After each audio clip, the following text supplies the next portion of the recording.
ठीक है। तो आज चलिए मैं थोड़ा सा आपको रिव्यू करा देता हूँ। तो इसमें बेटे लॉ ऑफ ग्रेविटेशन है।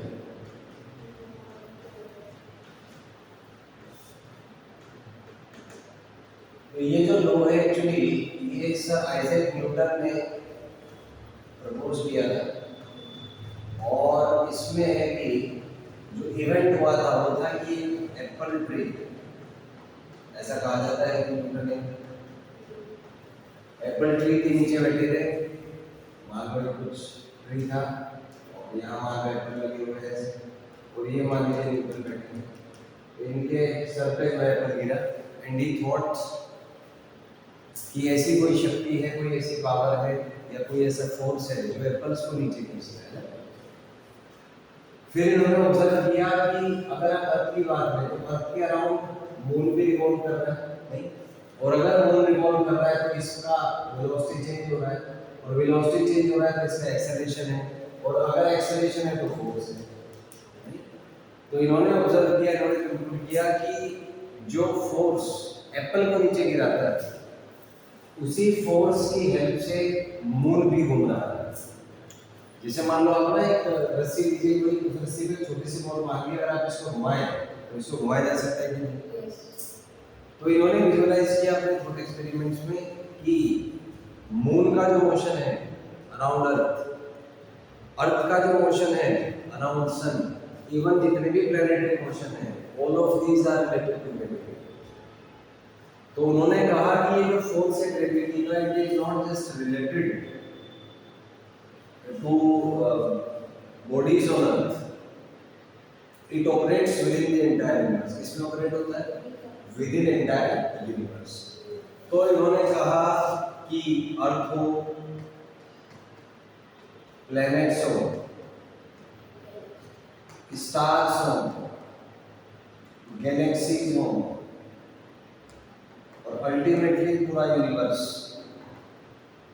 तो पूरे यूनिवर्स में जो मोशन है, जो रिवॉल्यूशन है, वो सारा का सारा एट्रीब्यूटेड है ग्रेविटी से। किससे रिलेटेड है? ग्रेविटी। ठीक है। और वहीं से इन्होंने नाम दिया यूनिवर्सल लॉ ऑफ ग्रेविटेशन। क्या नाम दिया? Universal law of gravitation. तो वहीं से ये चीज आई और इसके अकॉर्डिंग जो कॉन्सेप्ट था वो ये था कि अगर दो मासेस हैं, एक है m1 दूसरा है m2 और इनके बीच का डिस्टेंस अगर r है, कितना डिस्टेंस है? r। ठीक है। तो इनके बीच में जो फोर्स लगेगा, मान लीजिए कि m लगा इधर, ये f इधर लगा, तो जो फोर्स का वैल्यू है वो होता है Gm1m2/r। ये न्यूटन ने बहुत सारे एक्सपेरिमेंटल कैलकुलेशंस किए, इवन जो मून का जो टाइम पीरियड है 27 डेज का, उसके अकॉर्डिंग कैलकुलेशंस किया फोर्स निकालने के लिए। सो फाइनली उन्होंने एक एम्पिरिकल फॉर्मूला डिराइव किया कि दिस फोर्स इज Gm1m2/r। तो G को यहाँ पे कहते हैं यूनिवर्सल ग्रेविटेशन कांस्टेंट। क्या कहते हैं? Universal gravitation constant. m1 m2 यहाँ पे मासेस हो गए और r जो है r हो गया के बीच का डिस्टेंस। ठीक है। तो ये इसमें कंक्लूजन था कि ग्रेविटी कोई ऐसी चीज है, कोई ऐसा फोर्स है जिसकी वजह से एप्पल गिरते हैं अर्थ पे, जिसकी वजह से मून रिवॉल्व करता है अर्थ के अराउंड, जिसकी वजह से अर्थ रिवॉल्व करती है सन के अराउंड, जिसकी वजह से प्लैनेट्स मूव करते हैं सन के अराउंड, जिसकी वजह से गैलेक्सीज मूव करती हैं, जिसकी वजह से पूरा यूनिवर्स घूम रहा है। क्योंकि अगर घूम रहा है मतलब उसका वेलोसिटी चेंज हो रहा है, मतलब उसमें एक्सेलरेशन है, एक्सेलरेशन है तो फोर्स भी होगा। तो पूरे यूनिवर्स में जो मूवमेंट है ultimately it is related to gravity. तो वहीं से उन्होंने एक लॉ दिया जिसको मोर प्रिसाइजली कहा जाता है यूनिवर्सल ऑफ ग्रेविटेशन। यूनिवर्सल क्यों कहते हैं इसको? Because it operates within the entire universe. पूरे यूनिवर्स में जो भी मोशन है it is ultimately related to, अगर हम लार्ज स्केल पे देखें, अल्टीमेटली रिलेटेड टू क्या? Gravity. Ultimately related to gravity. तो वहीं से नाम है यूनिवर्सल लॉ ऑफ ग्रेविटेशन। ठीक है। अगला क्वेश्चन देखेंगे और इसके क्या क्या एप्लीकेशन हो सकते हैं। तो पहली चीज तो हमने देखी ये मास मान लीजिए M1 है, ये मास मान लीजिए M2। तो क्या होता है कि जो ग्रेविटेशनल फोर्स है ये अट्रैक्टिव होती है, कैसी होती है, अट्रैक्टिव। माने अगर इस मास में इस पे फोर्स लगा है, इसको मैं बोलता हूँ F12, क्या नाम देता हूँ, F12। तो ये वाला मास में इस पे फोर्स लगाया है, लेकिन उसका डायरेक्शन अपोजिट होगा। क्या होगा, डायरेक्शन अपोजिट। तो इसमें पहला वर्ड में देख सकते हैं कि ग्रेविटेशनल फोर्सेस जो है, ग्रेविटेशनल फोर्सेस ये एट्रैक्टिव होते हैं। कैसे होते हैं, एट्रैक्टिव। बात नंबर 2 कि इसमें एक्शन रिएक्शन पेयर फॉलो होता है। क्या होता है, एक्शन रिएक्शन। एक्शन इधर है तो उसका रिएक्शन इधर होगा। इसका मतलब ये होता है they follows Newton's third law of motion. कौन से लॉ को फॉलो करते हैं, Newton's third law of motion. दो चीजें होंगी। थर्ड चीज है बेटा, इन फोर्सेस का जो मैग्नीट्यूड है वो सेम होगा। F2 में जितना फोर्स लगाएगा मैग्नीट्यूड में उतना ही F12 भी लगाएगा। इज दैट क्लियर, ये थर्ड चीज होगी। फोर्थ यहां पर अगर हम कैलकुलेट करें एक्सेलरेशन, तो ये फोर्स होता है मास इनटू एक्सेलरेशन। तो अगर हम कैलकुलेट करें F12 तो न्यूटन के लॉ के हिसाब से F12 आ जाएगा तो Gm1 × r²। तो मैं मान लीजिए 1 मास का कैलकुलेट करना चाहता हूं एक्सेलरेशन, किसका, 1 का। तो क्या आ जाएगा, F12 इज यहां पे m1 × a। Is that clear, m1 × a1। F12 कितना है, g m1 × pi r² and this is equal to m1 × a। Is that clear. तो यहां से आप m1 से m1 कैंसिल कर दीजिए। A1 जो है आपका ये आ जाएगा Gm2 divided by r। Clear. अब आप देखो एक्सेलरेशन 1 में है तो मास किसका आया, 2 का। अब सोचो अगर एक्सेलरेशन 2 होता तो सिमेट्री से हम लिख सकते हैं इसको Gm1/r²। चाहे तो इसको 2 भी कर सकते हैं बट बाय सिमेट्री में लिख सकते हैं।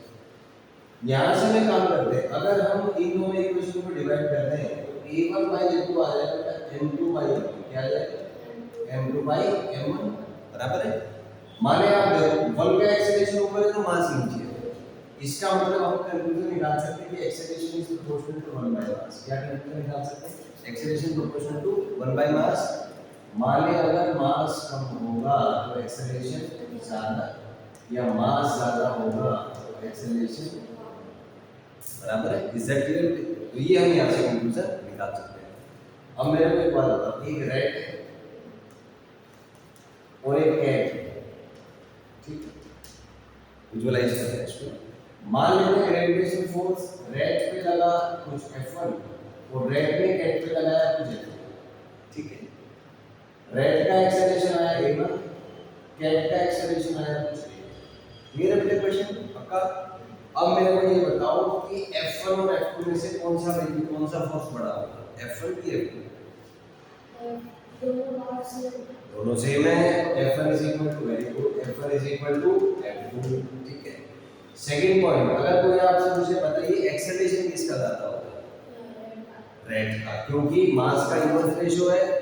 तो रैट का मास कम है तो रैट का एक्सेलरेशन ज्यादा, या कैट का एक्सेलरेशन कम। तो ये सारे पॉइंट्स हम यहां से कंक्लूड कर सकते हैं, बराबर है।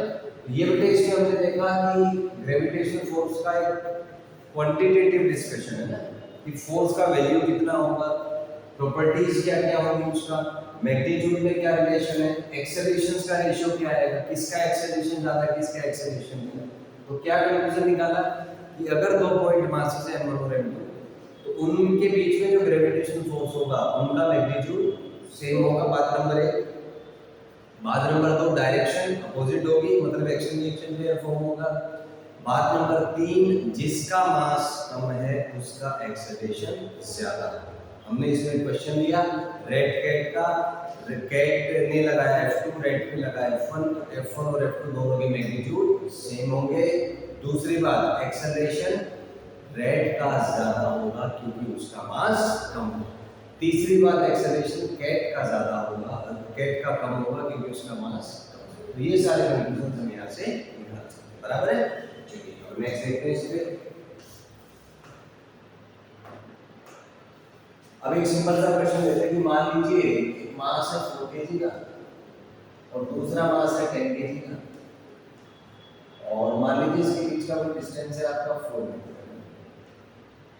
ये एक छोटा सा क्वेश्चन है, 2 पॉइंट मासेस है, पहला का मास 4 kg, दूसरे का मास 10 kg, बीच का डिस्टेंस 4 मीटर।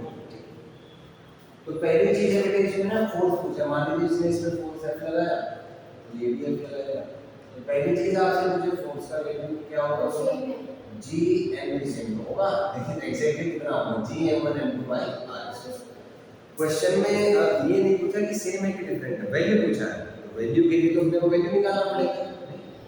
तो फोर्स का वैल्यू कितना होता है बेटा, G M1 M2 by R²। G का वैल्यू कितना होता है 6.67 into 10⁻⁻11। M1 कितना बेटा 4, M2 कितना बेटा 10, डिवाइडेड बाय डिस्टेंस कितना है 4 का होल स्क्वायर। ठीक है, इसको अगर आगे सॉल्व करें तो ये आएगा आपका 6.67 into 4 into 10⁻⁻11 यहाँ पे, पर यहाँ पे तो -10 आ जाएगा, और 4 स्क्वायर तो बेटा 16, तो ये 4 से डिवाइड कर दीजिए। तो इसको अगर आप सॉल्व करेंगे 4 से 4 26 तो 24 और लगभग 1.6 into 10⁻⁻10 न्यूटन। ठीक है, ठीक है, this will be the value of force. Clear है? ठीक है। अगला अगर आपसे पूछे बताइए कि 4 kg का जो है वो एक्सेलरेशन क्या होगा, तो मैं मान लेता हूं इसका एक्सेलरेशन कुछ ये बना। ठीक, अब हमें पता है फोर्स निकाल लिया, तो थर्ड ये जो न्यूटन का सेकंड लॉ था उसके according force is equal to क्या है, मास इनटू एक्सेलरेशन। फोर्स कितना है बेटा 1.6 into 10⁻⁻10, मास क्या है भाई 4 into एक्सेलरेशन मुझे वन मान लीजिए। तो यहाँ से आप सॉल्व करेंगे एक बार लगाएंगे 1.6/4 into 10⁻⁻10, और ऐसा न्यूटन क्या होगा एक्सेलरेशन का, मीटर पर सेकंड स्क्वायर। क्या होगा, मीटर पर सेकंड स्क्वायर। तो यहाँ से सॉल्व करेंगे बेटा एक कितना आ जाएगा 0.4 into 10⁻⁻10 मीटर पर सेकंड स्क्वायर, और इसको फर्दर अगर सिंपलीफाई करेंगे so 4 into 10⁻⁻11 मीटर पर सेकंड स्क्वायर। ये आपका, ठीक है। थर्ड क्वेश्चन में कैलकुलेट करते हैं इस वाले फोर्स का, तो इसका मास है 10 kg, एक्सेलरेशन आ बेटा a2 मान लो, कितना मान लो एक्सेलरेशन a2, बराबर है। तो फिर से कॉन्सेप्ट लगा दीजिए कि F is equal to ma, क्योंकि फोर्स दोनों में सेम ही होगा। फोर्स कितना है 1.6 10⁻⁻10, मास है आपका 10, एक्सेलरेशन मान लीजिए 2। तो यहाँ से हम कैलकुलेट करेंगे a2 आएगा 1.6, ये 10⁻⁻- हो जाएगा 10⁻⁻11 मीटर पर सेकंड। तो इस तरीके से करके हम इसको सॉल्व कर सकते हैं। क्लियर बेटे, पक्का? नेक्स्ट देखते हैं इसमें।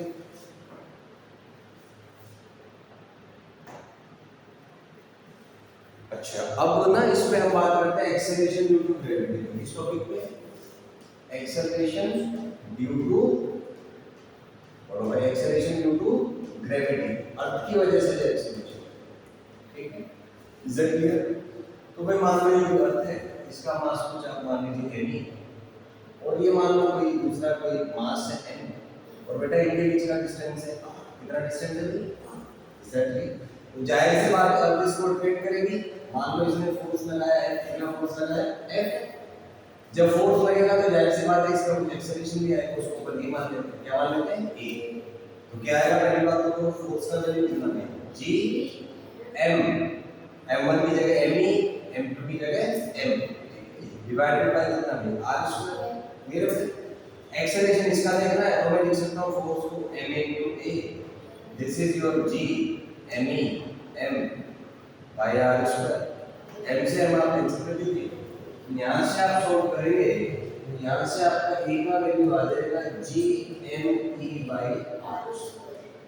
ठीक है, इसी को बेटा एक नाम दिया जाता है स्मॉल g, और इसी को अपन कहते हैं एक्सेलरेशन ड्यू टू ग्रेविटी किसका ग्रेविटी है? ग्रेविटी ऑफ अर्थ है ना, तो ये इसका वैल्यू आ जाएगा।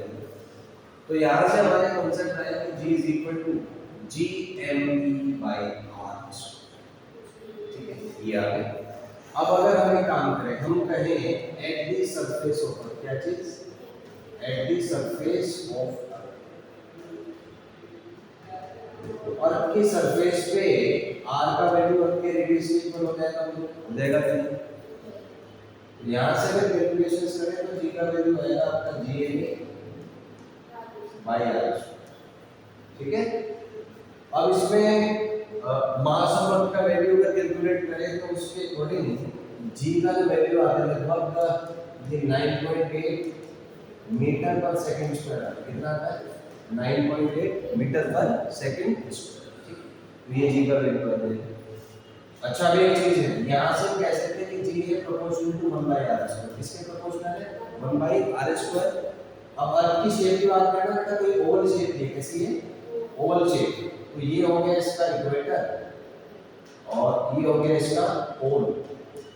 तो क्या होता है, इक्वेटर का जो रेडियस है वो पोल से बड़ा होता है, लगभग 21 किलोमीटर ज्यादा होता है।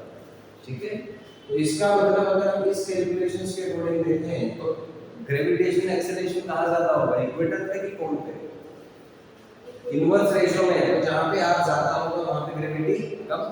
r कहाँ ज्यादा होता है? इक्वेटर पे। कहाँ पे ज्यादा? इक्वेटर पे। तो हम कह सकते हैं कि acceleration due to gravity equator पे कम होगा एज कंपेयर्ड टू पोल्स, या पोल्स पे ज्यादा होगा एज कंपेयर्ड टू इक्वेटर। ठीक है, और इसमें क्वेश्चन आता है ग्रेविटी मैक्सिमम होता है पोल्स पे और मिनिमम होता है इक्वेटर। याद रहेगी बात, मैक्सिमम का होता है पोल्स पे, minimum equator. Is that clear है? तो ये इसका एक और आपका एप्लीकेशन। क्लियर है? पक्का?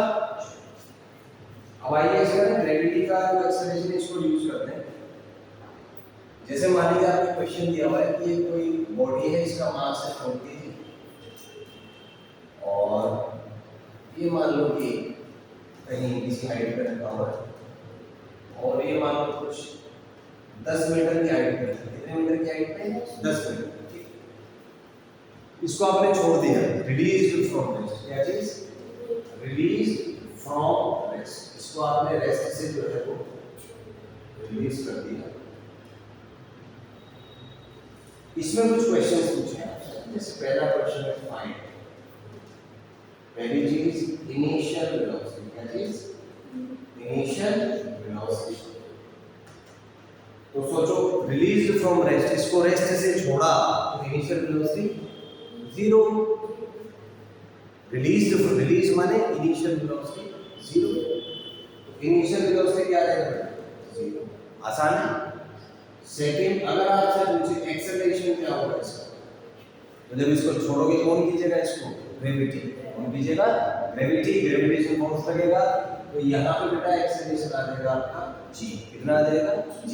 और इसका वैल्यू होता है लगभग 10 मीटर पर सेकंड स्क्वायर या 9.8। 10 से काम चला सकते। तो कोई पूछे इसका एक्सेलरेशन क्या होगा? 10 मीटर पर सेकंड स्क्वायर। कितना? 10 मीटर पर सेकंड स्क्वायर। ठीक। थर्ड चीज आपसे पूछी, बताइए कितने टाइम के बाद ये ऊपर से नीचे आ जाएगा। तो इसके लिए हमें इक्वेशन यूज करना पड़ेगा। कौन सा इक्वेशन? अच्छा ये चीज है, एक्सेलरेशन आ गया। आपसे मुझे बताइए इसमें फोर्स कितना लगेगा। तो फोर्स क्या होता है? मास इनटू एक्सेलरेशन बराबर फोर्स क्या? Mass into acceleration. मास कितना है बेटा? 4। एक्सेलरेशन कितना है? 10। तो फोर्स कितना आ जाएगा इस पे? 40 न्यूटन आ जाएगा। कितना? 40 न्यूटन। उसके बाद आपसे पूछे कितने टाइम के बाद ये ग्राउंड को स्ट्राइक करेगा।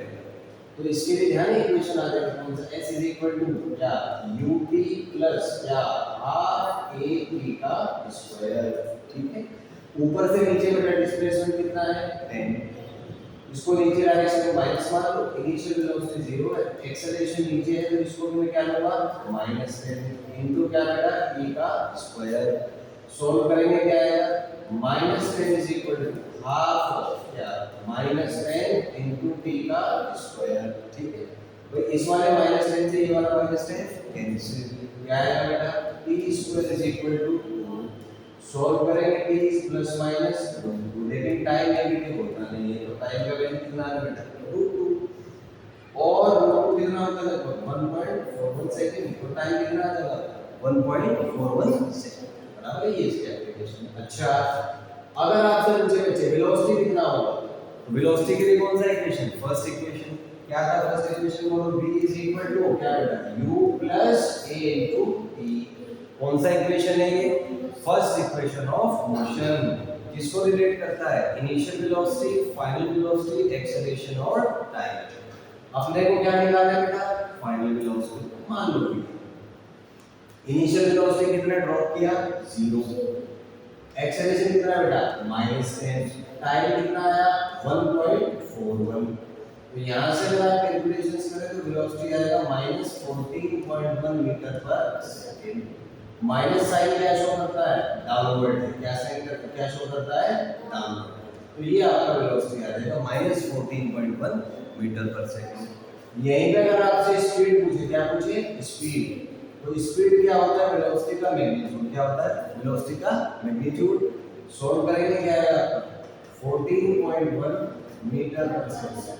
क्या आएगा 14.1 मीटर पर सेकंड। तो यहां से सॉल्व करके आपको वेलोसिटी के कैलकुलेशंस क्लियर है बेटा, पक्का। चलो अब एक ना ब्रीफ में डिस्कस करते हैं जो हमने अभी तक पढ़ा। तो पहली चीज तो हमने क्या पढ़ा बेटा, ग्रेविटेशनल फोर्स। क्या पढ़ा, ग्रेविटेशनल फोर्स। किसने बताया था इसके बारे में, सबसे पहले सर आइजैक न्यूटन ने। किसने बताया था बेटे, सर आइजैक न्यूटन ने। कैसे बताया था, एप्पल ट्री एक्सपेरिमेंट से। कैसे, एप्पल ट्री एक्सपेरिमेंट, ठीक है। तो उन्होंने क्या बताया था कि फोर्स जो है 2 पॉइंट मासेस के बीच में कितना होता है, Gm1m2/r² होता है। अगली बात बेटा, g का वैल्यू कितना आया था, बोलो 6.67 into 10⁻⁻11 newton metre square kg minus, बराबर है। ये था आपका कैपिटल जी का, ठीक है। फिर यहाँ पे हमने देखा कि अगर दो मास में, एक है m1, एक है m2, ये है r, इसने इस पे फोर्स लगाया F12, इसने इस पे लगाया F2, ठीक है। यही था।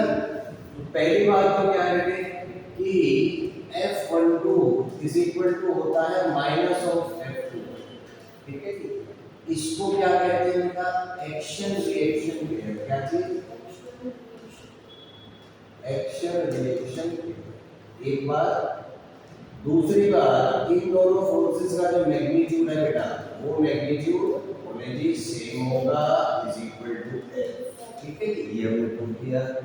फिर हमने देखा कि जो A1 का वैल्यू था वो था आपका कितना, Gm2/r² था, ठीक है।